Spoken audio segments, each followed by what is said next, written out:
Sage recently announced VAT e-filing for Sage Business Cloud Accounting Edition, which is all about helping small businesses bounce back stronger from the last 2 years of upheaval. And it certainly has been upheaval, as the new research from Sage recently released has revealed. And it's a great pleasure to welcome again Viresh Harduth, who's VP for Small Business Africa and Middle East at Sage. Viresh, welcome back to the show. Great to have you on. Just tell me a little bit about this Resurgence research that Sage has conducted.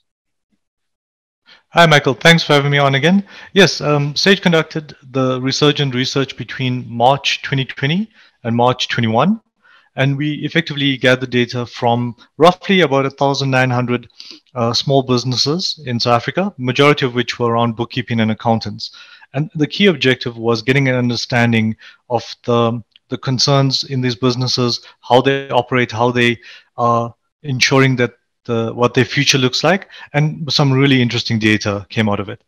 Because it's imperative, I think, to understand how SMEs are coping in this new world of work. And we talk often on the program about the new normal. What does that entail? Would it be hybrid work? What do your new markets look like? What has been altered permanently? And what has actually just bounced back to the old way of doing things? And I think, interestingly, one of the upfront outcomes from the research is, and reading through it, that the bulk of small businesses expect to be profitable once the pandemic is over. I think that's really encouraging.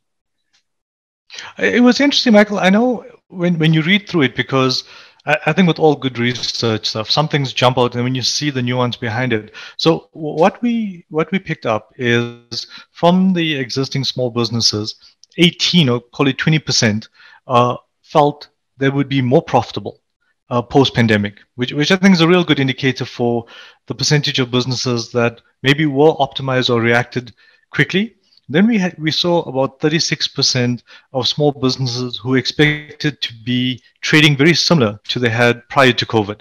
So between that, that's a healthy percentage of more than 50% that are optimistic. On the flip side of that, we did see 42% of small businesses surveyed expected to be less profitable.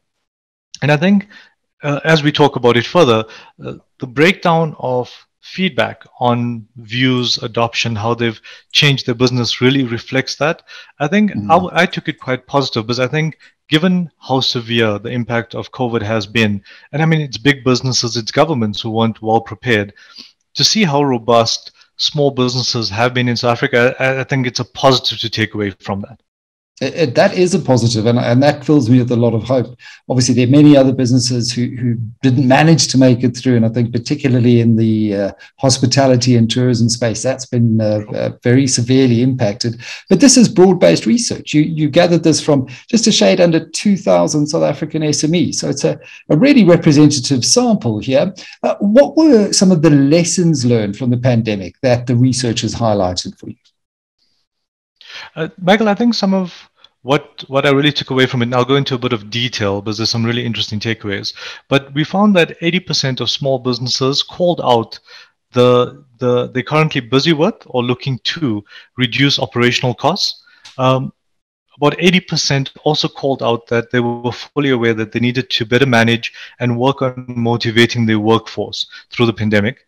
And then just a shade under 80% called out the need to look into and start adopting digital capabilities, which I think it's a really good call out.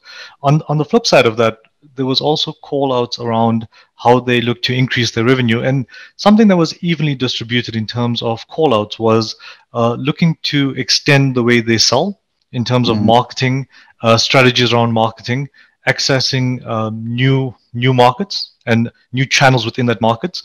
And one thing which I think we'll talk about a bit later as well is a lot called out, 40% called out the need to explore better financing options. So some very clear call outs in it, but I think a commonality is tough times have caused businesses to really look at how they run, and then also not just on the cost side, but to also look at, in the new world, what does revenue look like? And hopefully on the other side of that, when we start to see consumers spending again, business to business transactions picking up again, that newfound focus on cutting costs, on being a little bit more leaner, more efficient, will lead to better margins and increased profitability, obviously, into the future here as well. But very interesting to see that it is now about how we're going to get back to market. upping that marketing and advertising spend. In the media, we certainly saw that last year when we went into hard lockdown. It's always the first thing that seems to get chopped on the budget, and that's marketing and advertising. And I always try and say to people, well, if you want to get market share, you actually want to be speaking while all of your competitors are not in that vacuum. Anyway, what were some of the results regarding things like financials and cash flow during this period? So, and to your previous point, I think within the survey, even the overall view from small business, they still called out in quite equal proportion. So between 20 and 25%, the next things I'm going to say were all called out by between 20 and 25% of the small businesses. They're still very aware of additional COVID waves, but at the same time, they are concerned about increased competition and then the changing demand from customers. And I think it's something very important to call out is your competitors who weren't in your same geography are doing the same thing. So they are concerned about increased competition coming in. And then in terms of financing, 40% called out a concern of lack of financing. And there were some really interesting takeaways in the research around during COVID, how small businesses kept afloat. And near 50% called out that during COVID, they were funded by their directors. And within that funding, to see where the funding came from, I think it's a real eye-opener, because you had about 24% saying 24% of funds were from government loans, and the remaining ones were distributed pretty evenly between 20 and 24% was bank loans, credit cards, and overdrafts, which is always a concern when you see small businesses leveraging credit cards and overdrafts to run their business. But I think it does call out some of the real concerns. So within the research, Michael, I think as you go through it, definitely some optimism around how robust South African businesses can be, and definitely some takeaways of you can see the businesses that were geared the correct way, the ones who were able to adapt, and then the ones that I think are still at risk, especially in terms of financing and the revenue going forward. Especially those businesses who are leveraging very expensive funding, such as going to your credit card. And I think the equity story, directors putting equity back into the business as well, also speaks to some failures from the various policies and programs we instituted. And I know the Treasury Loan Guarantee Scheme came in for a lot of criticism because it was done through the banks in a manner that didn't really flesh out who was sharing the risk there. And so we saw very poor subscription and uptake for that as well. And also, the banks just applying their traditional credit criteria. This was a crisis. We needed new and fresh thinking. Now, what did the businesses report when it came to their human capital and things like driving resilience and maintaining culture through a period like this?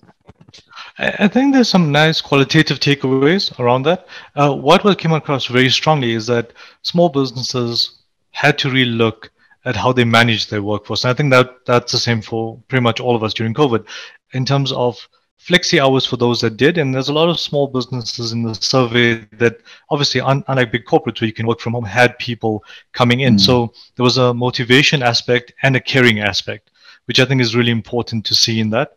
I do want to touch, Michael, on what you said previously is when I read the research, the one thing that came out, and I think, I'm not saying it would have been the complete solution, but it definitely would have aided. I find a lot of small businesses don't have the ability to communicate their business soundness on a regular basis. And a lot of accessing finance is the ability for you to translate and share with an investor, bank, whoever it is, your financial position. So 77% of the survey mentioned that they were looking to technology going forward. But that's a wide spectrum, because when you look deeper into the detail, 25% when they've got no time to look at something digital. 80% said they were using something digital, but digital is a broad term. So I do think you can see also a divide in terms of how businesses are leveraging tech to help their business, but also to communicate how well their business is doing. And it's all interrelated, because if you were able to show your positioning, you would be able to attract investors or financiers. And I think that's something small businesses are aware of, that they could do better. Well, and this awareness of tech, I suppose, and back to the lens of optimism here, Viresh, is something that we do have to take heart from, because many small businesses prior to the pandemic, and we spoke about it last time, over 50% not even having websites. Now they're looking at technology and running over what technology can do for their business in an entirely different way. What really stood out for you in terms of the role that technology can play for small business? And technology is very broad here. Maybe we can just be a bit more specific Sure. on the kinds of technology. So I've always said, and I think it's probably the most exciting time for a small business given the tech that's out there. So technology is definitely that step jump or that hack for small businesses, because small businesses now have the ability to mimic a lot of what medium or big size businesses were able to do. At the most micro level, you have the ability for free or premium models to help small businesses create an invoice and track their payments. I mean, that's off your mobile phone only. You don't even need a laptop or anything more than a mobile phone. And then it extends all the way to running your business. So having a snapshot of your cash flow in real time. So wherever you are in your business life cycle, guaranteed there's a tech solution that matches your need and your wallet to a large extent. So I think for small businesses, if you look at how much time you're spending doing things manually, the tech solution takes that away from you, it reduces it, and allows you to really focus on what your passion is, which should be your business, not the administration of your business. And Absolutely. for me, that's where the step jump comes in. And as you evolve, technology might actually give you that reduction in timescale to make the jump to the next stage within your business evolution. So, I mean, I would implore all small business owners, there's so much good literature out there. It's as simple as just putting something to a search engine, but there's definitely a solution for you, no matter where you are in the spectrum.